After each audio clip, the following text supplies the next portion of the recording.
إن الحمد لله حمدا كثيرا طيبا مباركا فيه. أعوذ بالله من الشيطان الرجيم.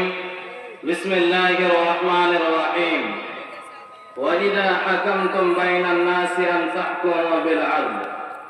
وقال النبي الكريم صلى الله عليه وسلم: سبعة يذلهم الله تعالى في ذله يوم لا ذل إلا ذله إمام عدل.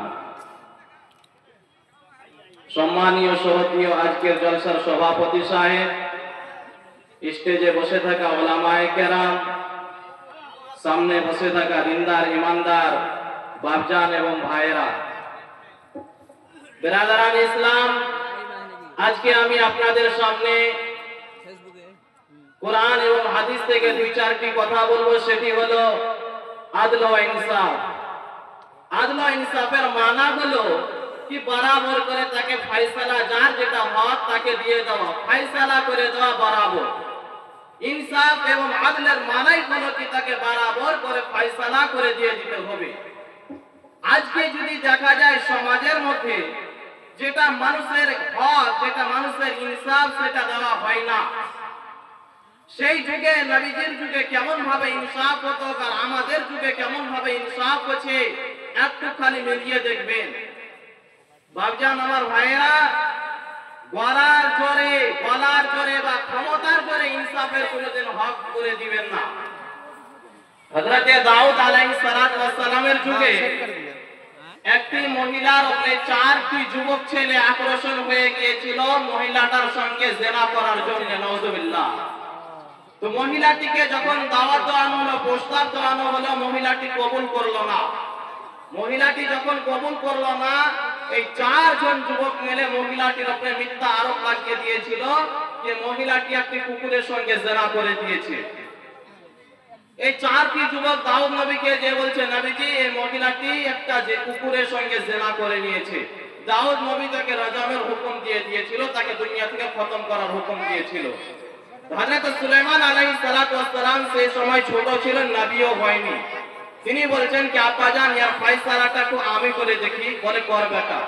তো চারটি ছেলেকে ডেকেছে আর সুলাইমান নবী মধ্যখানে বসে চারটি ছেলেকে চারটা কোণাতে পাঠিয়ে দিয়েছে। একটা ছেলেকে ডাকে আর বলে যে মেয়েটি যে কুকুরের সঙ্গে জিনা করেছে তোমরা কি কেউ দেখেছো? বলে কি হ্যাঁ দেখেছি। তো বলো তো কুকুরটার রং কেমন? বলে কি কুকুরটার রং কালো। বলে তুমি যাও তোমার জায়গা। আরেকবার আরেকজনকে ডেকেছে, বলে মেয়েটি কি কুকুরের সঙ্গে জিনা করেছে? বলে হ্যাঁ কুকুরের সঙ্গে জিনা করেছে। রং কেমন বলো তো? বলে লাল। এরকম করে চারটি ছেলেকে ডাকলো, চারটি ছেলে চার রকম রং বললো।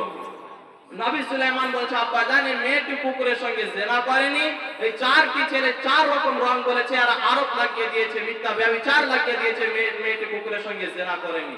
তো বাপজান আমার ভাইরা, ইনসাফের সমাতে, ফয়সালার সমাতে আমাকে আর আপনাকে দেখতে হবে না, এটা গলা জোরে ইনসাফ দিতে হবে না, খানদান দেখতে হবে না, কিছুই দেখতে হবে না, যেটা যার হক তাকে দিয়ে দিতে হবে।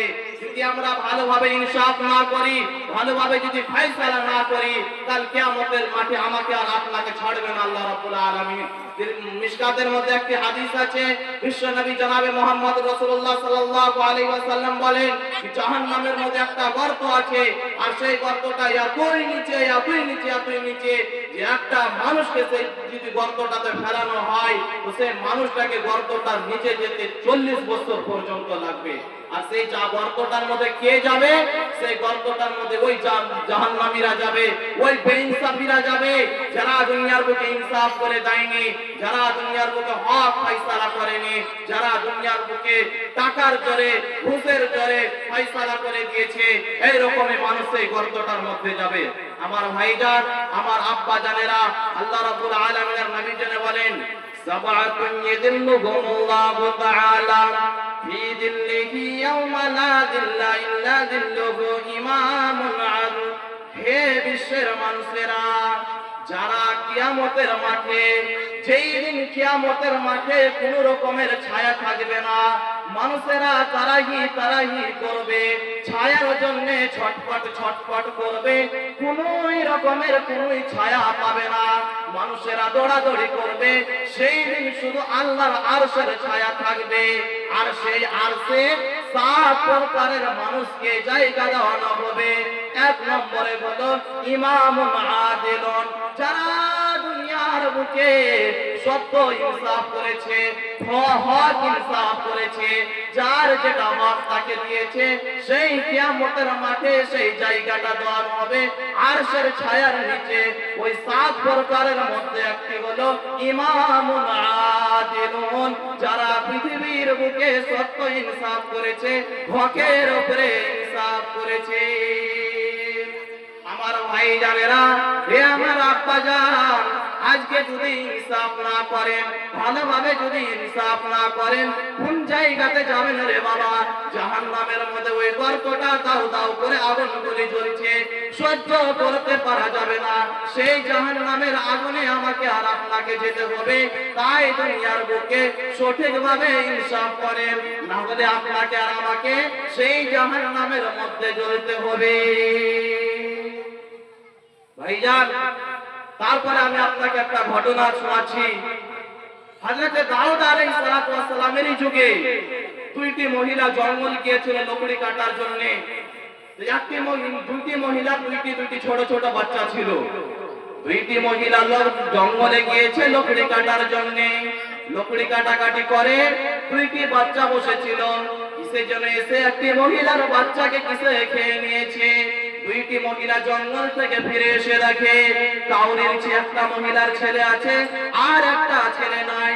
দুইজনই দাবি করে এই ছেলেটি আমার, ইও দাবি করে এই ছেলেটি আমার। দুইজন যখন দাবি করতে লাগলো, ভাইরে আমার, বন্ধুরে আমার, ফাইসালা চলে গেল দাউদ নবীর কাছে।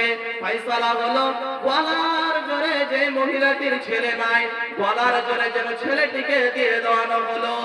আবার যেন ফাইসালা দাউদ নবী উল্টো করে যার ছেলে নাই তাকে দেওয়ানো হলো। হযরত সুলাইমান বলেন, আব্বাজান, ইয়া ফাইসালা আমি করে দিচ্ছি। হযরত সুলাইমান বাড়ি গিয়েছে, বাড়ি থেকে একটা চাকু নিয়ে এসেছে।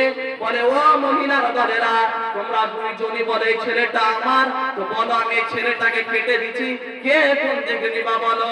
সেই সময়তে যার মেয়েটি নয়, যার ছেলেটি নয়, ওই মেয়েটি বলছে আমি মাথার দিকে নিব। সুলাইমান নবী তখন বলেন যে ছেলেটি মেয়েটি আর নয়, কি মিথ্যাবাজি। যদি ইয়ার ছেলে থাকতো কি কাটতে দিত না। আর যার ছেলে সে বলছে ওগো নবী সুলাইমান, আমি আমার ছেলেকে কাটতে দিব না। আমি একজন মা, আমি যেন মেয়ে ছেলেটিকে 10 মাস 10 দিন পর্যন্ত নিজের গর্ভে রেখেছি, আমি কাটতে দিব না, ছেলেটিকে তাকিয়ে দিয়ে দাও। তো গলার জোরে ইনসাফ দেওয়াটাও ঠিক নয়। আমাকে আর আপনাকে সোচতে হবে, চিন্তা ভাবনা করতে হবে যে আমি আর আপনি আজকে ইনসাফ কেমন ভাবে করছেন। ভালোভাবে যদি ইনসাফ না করি, আমার আর আপনার কাল কিয়ামতের মাঠে জায়গা হবে জাহান্নাম। বন্ধুগণ, আমার ভাইজান, ইনসাফ করে কতটুকু ফায়দা পাবো, কতটুকু ফায়দা পাবো।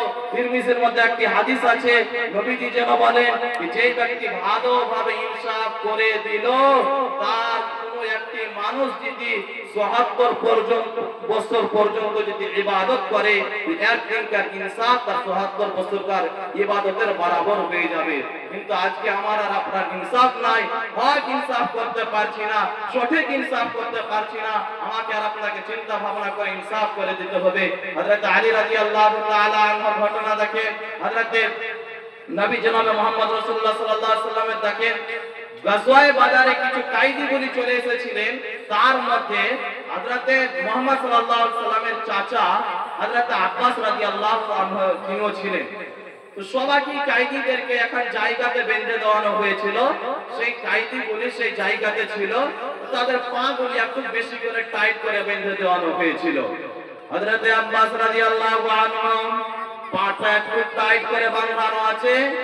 রাতের বেলায় হযরত আব্বাস যেন ক্রন্দন করে কান্দে, চিল্লায় চেঁচায়। নবীজির কানে খবর গিয়েছে, নবীজি শুনতে পায়। নবীজি সারা রাত নিদ যায়নি, কারণ কি নিজের চাচা যেন কায়দী হয়ে আছে।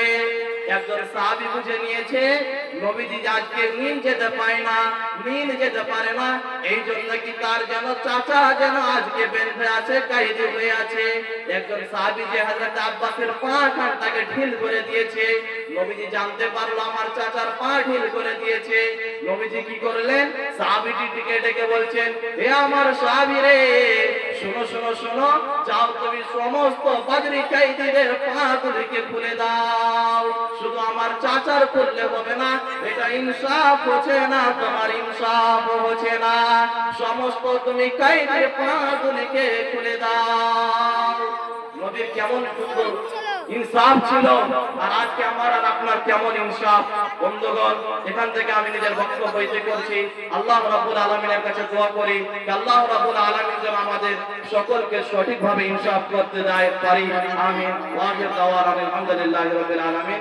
আসসালামু আলাইকুম ওয়া রাহমাতুল্লাহি ওয়া বারাকাতুহু। আসসালামু আলাইকুম। খুব ভালো, অনেক ভালো।